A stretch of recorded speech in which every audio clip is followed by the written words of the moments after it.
Dear students, நான் உங்க Hasina ma'am. இன்னைக்கு நம்ம பார்க்க போறது 10th ஸ்டாண்டர்ட் ஹிந்தி.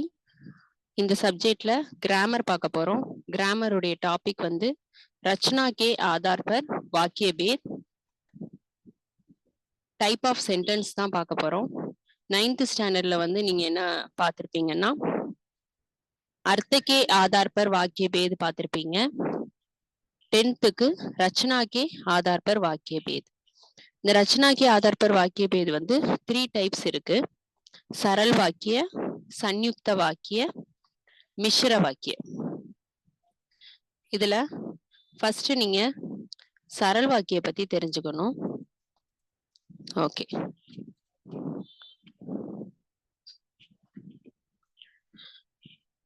சரல் வாக்கிய பாக்குறதுக்கு முன்னாடி வாக்கியனா என்ன? வாக்கிய அப்படிங்கிறது நிறைய குரூப் ஆஃப் வேர்ட்ஸ் வந்து ஒரு குறிப்பிட்ட அரேஞ்ச்மெண்ட்ல மீனிங்ஃபுல்லா இருக்கக்கூடிய வேர்ட்ஸ் எல்லாம் சேர்ந்து ஒரு குறிப்பிட்ட அரேஞ்ச்மெண்ட்ல இருக்கிறது தான் வாக்கிய. நம்ம என்ன சொல்ல வர்றோங்கிறத மீனிங்ஃபுல்லாவும் ஒரு அரேஞ்ச்மெண்டான வார்த்தைகளாலையும் சொல்லக்கூடியதுதான் வாக்கிய. அதாவது சார்த்தக் சப்தம். சார்த்தக் சப்தம் அப்படிங்கிறது என்னன்னா ஒரு மீனிங்ஃபுல்லான வேர்ட்ஸை ஒரு குறிப்பிட்ட அரேஞ்ச்மெண்ட்டுக்குள்ள நம்ம கொடுத்து சொல்லக்கூடிய விஷயம்தான் வாக்கிய. ஓகேவா? இந்த வாக்கிய அப்படிங்கும்போது அதுல வரக்கூடிய ஒவ்வொரு வேர்டும், அந்த வேர்டை வந்து என்ன சொல்லுவாங்க அப்படின்னா சப்தன்னு சொல்லுவாங்க. அந்த சப்தம் எப்படி இருக்கணும்னா சார்தக் சப்தம், சார்தக் சப்தவா இருக்கணும், மீனிங்ஃபுல்லான வேர்ட்ஸா இருக்கணும். அததான் வந்து பத்து அப்படின்னு சொல்லுவாங்க. இந்த நிறைய பத்து சேர்ந்து அந்த பத்து வந்து ஏனோ தானோன்னு அரேஞ்ச்மெண்ட்ல இருக்கக்கூடாது, ஒரு மீனிங்ஃபுல்லான ஒரு லைன் அரேஞ்ச்மெண்ட்ல இருக்கணும். பூர்ண ஒரு சுதந்திர ஹோத்தே. இந்த பதுவா வரக்கூடிய இந்த வேர்ட்ஸ் எல்லாமே வந்து ஒரு கம்ப்ளீட்டான சென்டென்ஸா இருக்கும். இது வந்து ஒரு இண்டிபெண்டான சென்டென்ஸா இருக்கும். வக்தா கி கஹி பாத்தோं का आशय स्पष्ट करते हैं. அதாவது அவங்க கேட்கக்கூடிய கேள்விக்கு சரியான ஒரு பதில ஒரு அரேஞ்ச்மெண்டான வேர்ட்ஸ் ஆர்டர்ல சொல்றதுதான் சென்டென்ஸ். இந்த சென்டென்ஸ் வந்து ஒரு கிரமல இருக்கணும். அதாவது கிரம அப்படிங்கிறது ஒரு வரிசை, ஒரு அரேஞ்ச்மெண்டா இருக்கணும். இந்த பது வந்து ஒரு அரேஞ்ச்மெண்டா இருக்கிறதுக்கு பேரு தான் சென்டென்ஸ் அப்படின்னு சொன்னேன் இல்லையா? இதுல ஹிந்தியில வந்து வேர்ட்ஸ் உடைய அரேஞ்ச்மெண்ட் சென்டென்ஸா எப்படி மேக் ஆகும் அப்படின்னா, ஃபர்ஸ்ட் இடத்துல வந்து சப்ஜெக்ட் இருக்கும், செகண்ட் பிளேஸ்ல வந்து ஆப்ஜெக்ட் இருக்கும், தேர்ட் பிளேஸ்ல வந்து பூரக் பிளஸ் கிரியா, அதாவது வெர்பு இருக்கும். இதே இது நீங்க இங்கிலீஷ், தமிழ் அதெல்லாம் எடுத்தீங்க அப்படின்னா இங்கிலீஷ்ல வந்து சப்ஜெக்ட் வெர்பு ஆப்ஜெக்ட் தான். தமிழ்லையும் கூட இந்த ஹிந்தி மாடல்ல தான் இருக்கும். அதாவது சப்ஜெக்ட், ஆப்ஜெக்ட், அதுக்கு அடுத்து வெர்பு, கம்ப்ளீட்டான ஒரு வெர்பு. எக்ஸாம்பிள் பாருங்க. பல்லவ் புஸ்தக் லாத்தா ஹை. பல்லவ் அப்படிங்கிறது இங்க சப்ஜெக்ட், புஸ்தக் அப்படிங்கிறது ஆப்ஜெக்ட். இத வந்து கர்மன்னு சொல்லுவாங்க. ஹிந்தியில ஆப்ஜெக்ட கர்மன்னு சொல்லுவாங்க.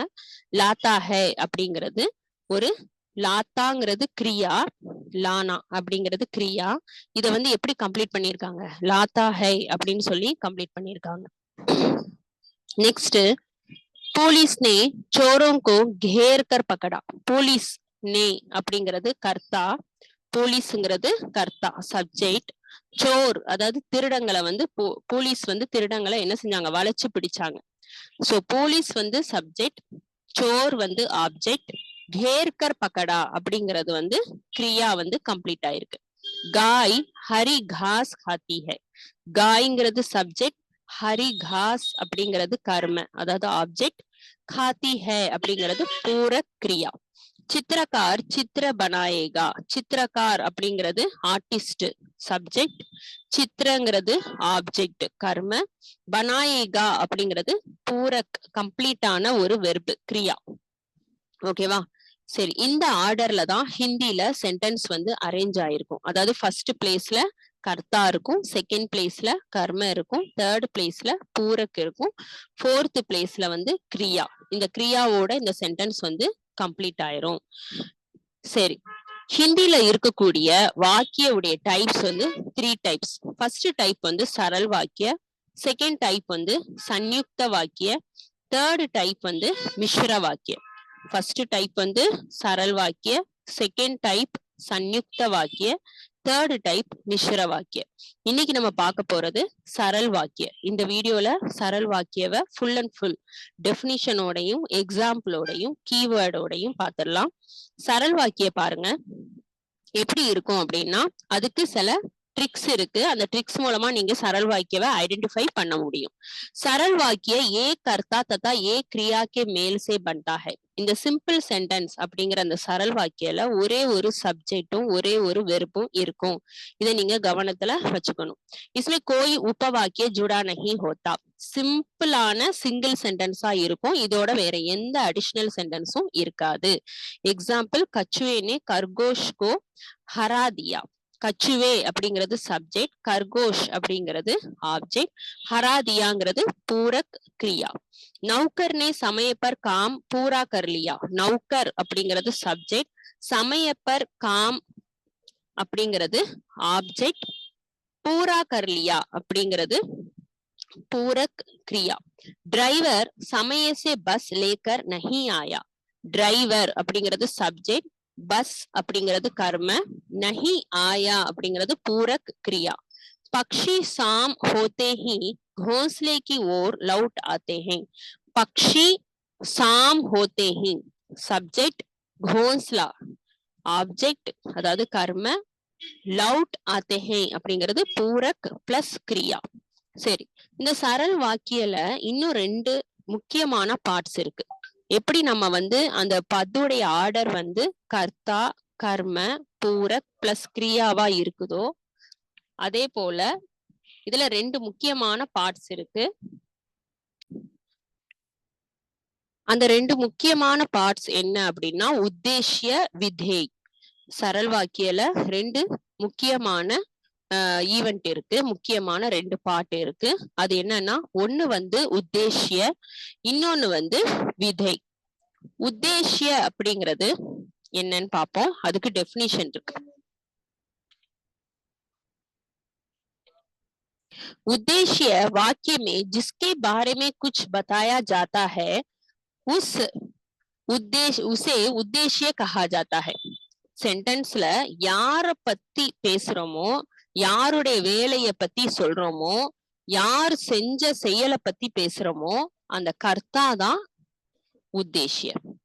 உத்தேசிய ஒரு வேர்ட்ல வரலாம். இப்ப ராம்னே பத்ரலிகா அப்படின்னு சொல்லி ஒரே ஒரு வேர்ட்ல ராம் அப்படின்னு சொல்லி வரலாம்.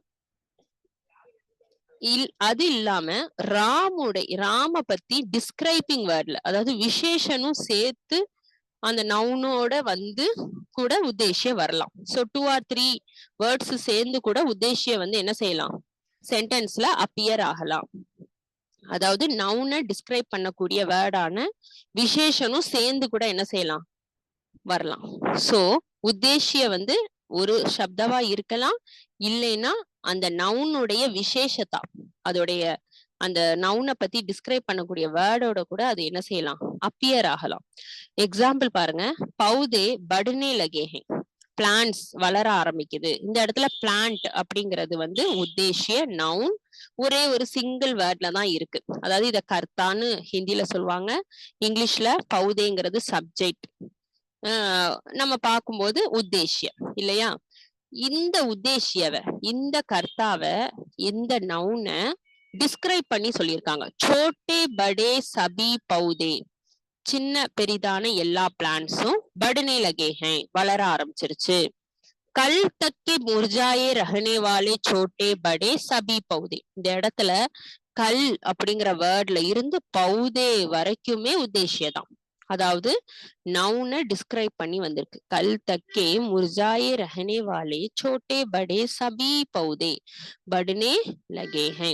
சோ உத்தேசியனா என்ன அப்படிங்கிற கிளியர் ஐடியா உங்களுக்கு கிடைச்சிருக்கும். நெக்ஸ்ட் விதை. விதைங்கிறது என்ன அப்படின்னா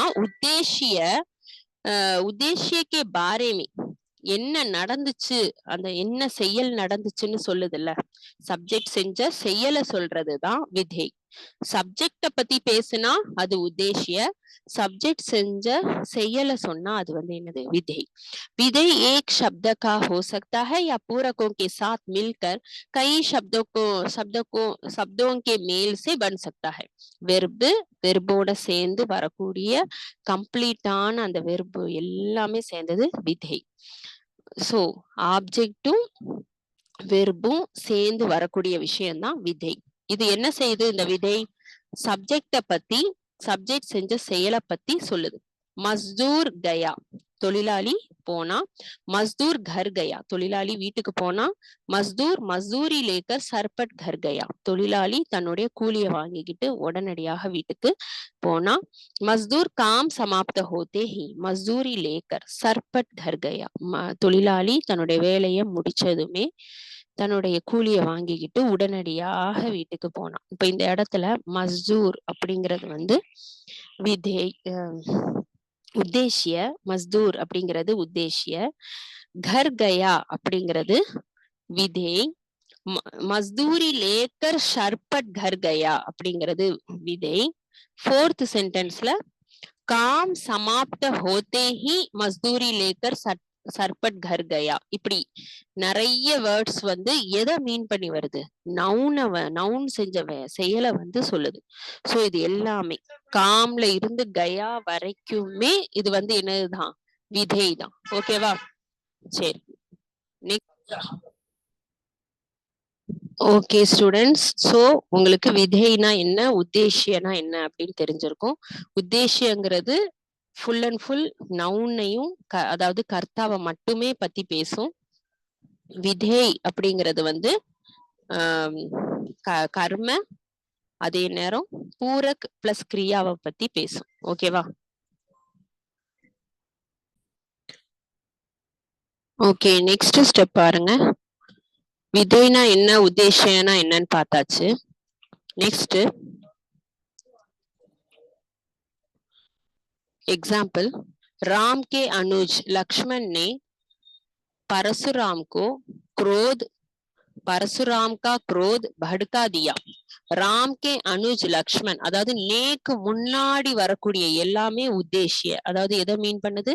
சப்ஜெக்ட், கர்த்தாவை மீன் பண்ணுது। பரசுராம் கா क्रोध भड़का दिया அப்படிங்கிறது விதை। செகண்ட் கொஸ்டின், ரங் பிரங்கே ஃபூல் உத்தேசிய அதாவது நவுன்। இந்த ஃபூல்ங்கிறது கர்த்தா, அந்த கர்த்தாவை வந்து என்ன செஞ்சிருக்கு? ரங் பிரங்கே கலர்ஃபுல் ஃபிளவர்ஸ் அப்படின்னு சொல்லி டிஸ்கிரைப் பண்ணி சொல்லியிருக்கு। இது எல்லாமே வந்து உத்தேசிய தான்। சபி கா மன் மோஹ் லேத்தே ஹை அப்படிங்கிறது விதை। पुलिस की वर्दी में आए आतंकी अचानक गोली चलाने लगे।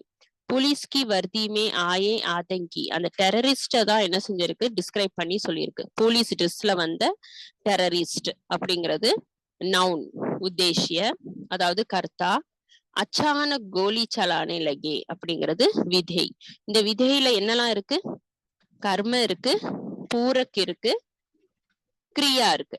கர்ம பிளஸ் பூரக் பிளஸ் கிரியா இந்த மூணு சேர்ந்ததுதான் விதை। நீலி ஜெர்சி வாலி ஃபுட்பால் டீம் அதாவது ப்ளூ கலர் ஜெர்சி ட்ரெஸ் போட்டு இருக்கக்கூடிய ஃபுட்பால் டீம், இந்த நேக்கு முன்னாடி இருக்கக்கூடிய இந்த எல்லா வேர்ட்ஸுமே வந்து கர்த்தா சப்ஜெக்ட், அதாவது நேக்கு முன்னாடி। லகாதார் கை கோல் கியே இதுல வந்து என்னெல்லாம் இருக்குன்னு சொன்னேன்? கர்ம, பூரக், கிரியா। கர்ம, பூரக், கிரியா இந்த மூணு பார்ட்ஸும் சேர்ந்ததுதான் விதை। அப்போ ஒரு சரல் வாக்கிய அப்படின்னு எடுத்துட்டோம்னா அது எந்த ஆர்டர்ல இருக்கும்? கர்த்தா பிளஸ் கர்ம பிளஸ் பூரக் பிளஸ் கிரியா அப்படிங்கிற ஆர்டர்ல இருக்கும்। இந்த 4ல கர்த்தாங்கிறது அந்த நவுனை டிஸ்கிரைப் பண்ணி வரக்கூடிய வேர்ட்ஸையும் அதாவது விசேஷனையும் சேர்த்து நம்ம உத்தேசியன்னு சொல்லுவோம்।